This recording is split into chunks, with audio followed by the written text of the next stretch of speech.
লইন শাকারতুম লাযিদান্নাকুম ওয়া লইন কাফারতুম ইন্না আযাবি লাশাদীদ, যেটা উনি বলেছেন সেটা প্রাসঙ্গক্রমে বলেছে।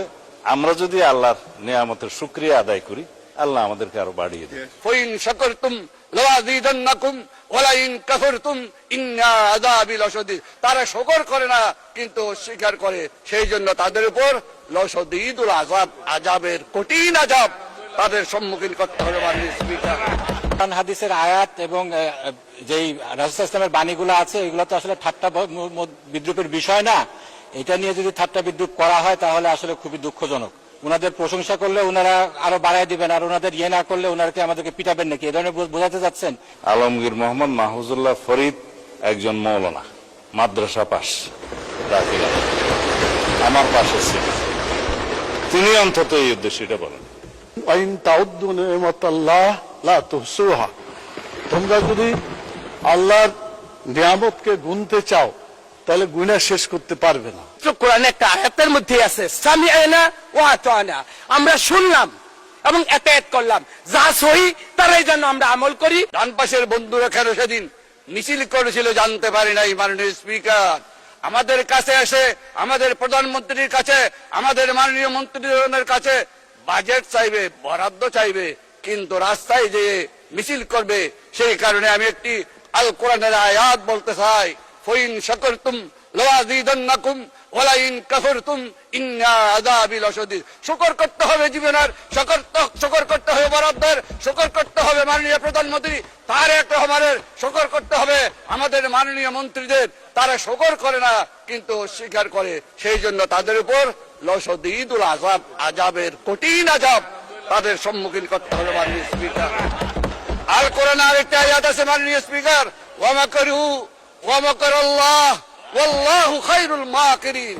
তোমরা বলেছো, তোমরা বুঝেছো, তোমরাই কৌশলী, আপনারাই কৌশলী, কিন্তু আল্লাহ বলছেন আমি শ্রেষ্ঠ কৌশলী, আর যারা আমার সাথে কৌশল খাটায়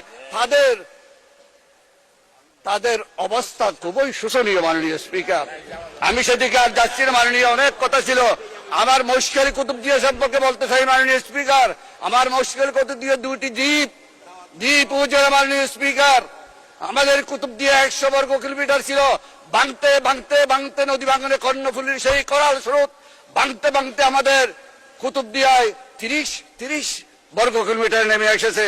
তাই কুতুবদিয়াকে রক্ষার জন্য মাননীয় আমার অর্থমন্ত্রী আছে, আমাদের চট্টলার কৃতি সন্তান, আমার কক্সবাজারের সন্তান। মাননীয় সদস্য, খুব জরুরি না হলে পয়েন্ট অফ অর্ডারে দাঁড়াবেন না।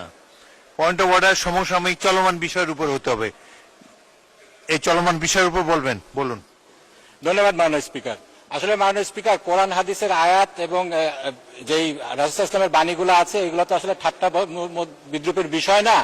এটা নিয়ে যদি ঠাট্টা বিদ্রুপ করা হয় তাহলে আসলে খুবই দুঃখজনক।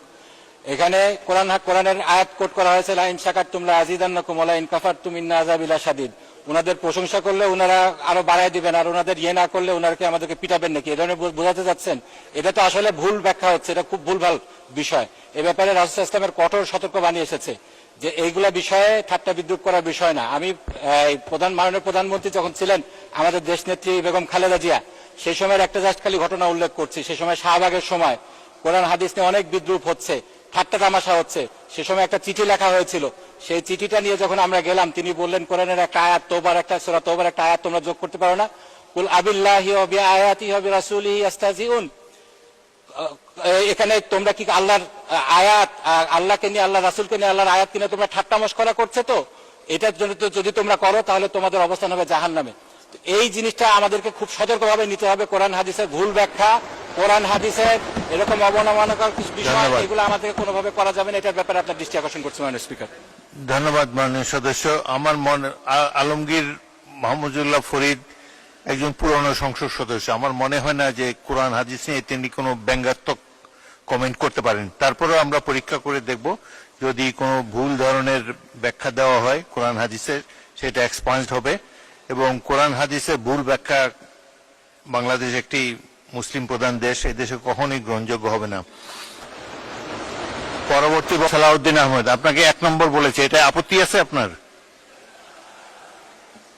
বলেন, স্বরাষ্ট্রমন্ত্রীকে মাইক দেন। মাননীয় স্পিকার, আমি বিতর্কে যাব না, কিন্তু একটা ভুল মেসেজ যাবে বিরোধী দলের পক্ষ থেকে যখন একটা অভিযোগ আকারে বা যে কোনো আকারে বলা হোক যে আমাদের একজন মাননীয় সংসদ সদস্য কোরআন আর আয়াতে ভুল ব্যাখ্যা দিয়েছে।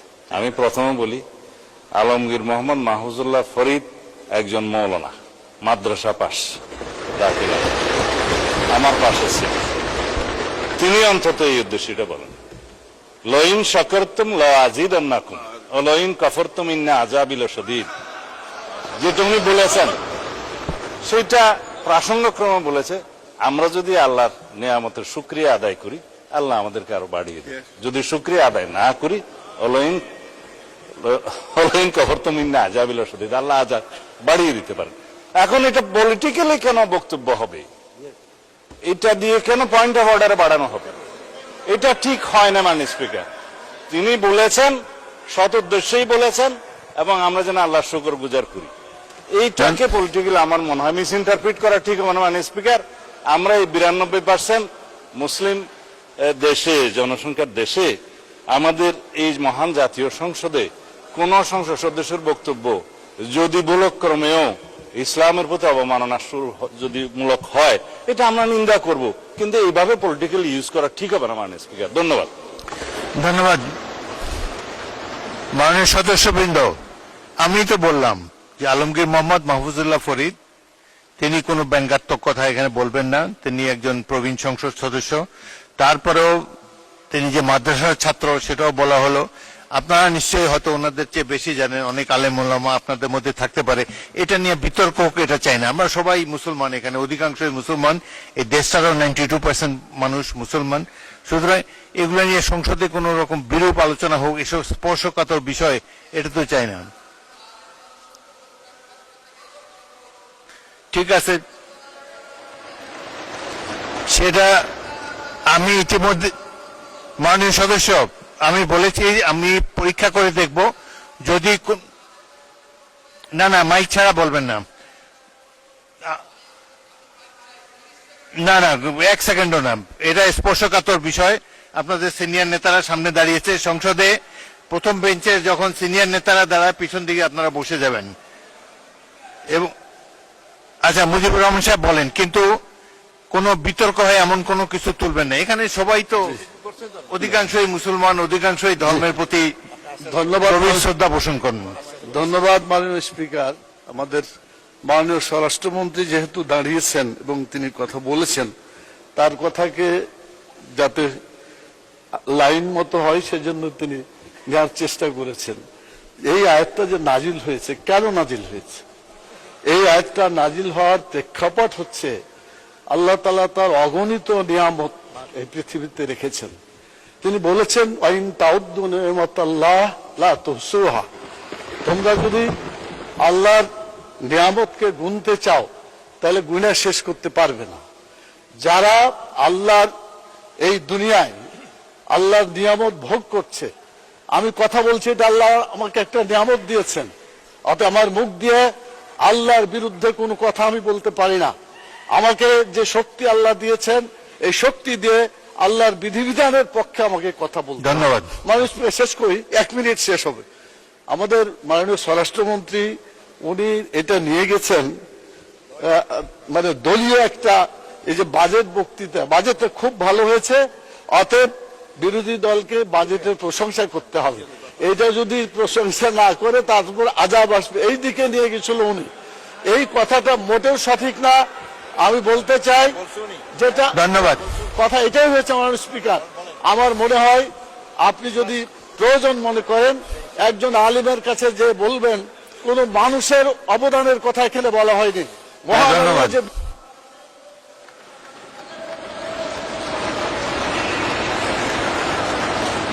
ধন্যবাদ। মাননীয় সদস্য বসুন।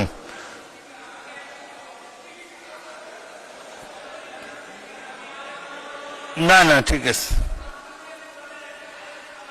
না না আমি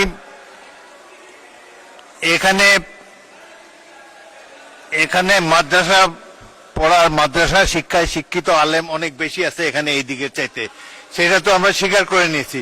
তবে আমার এই ট্রেজারি বেঞ্চও 2-1 জন আছে। ওই দিন আপনি বলেছেন ভালো, অলরেডি আপনি কিছু জানেন, এটা তো আমরা ধরে নিলাম। এখন আপনি বললে আবার একটা বিতর্ক শুরু হবে। Kamruzzaman Ratan, no more please, আমাদের বাজেট বক্তৃতায় যেতে হবে।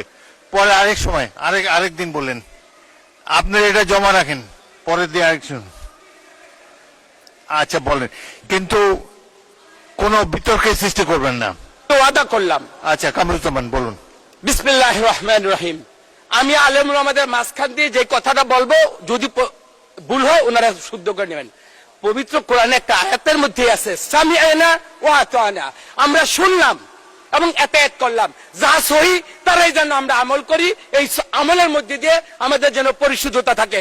ধন্যবাদ মাননীয় স্পিকার। ধন্যবাদ।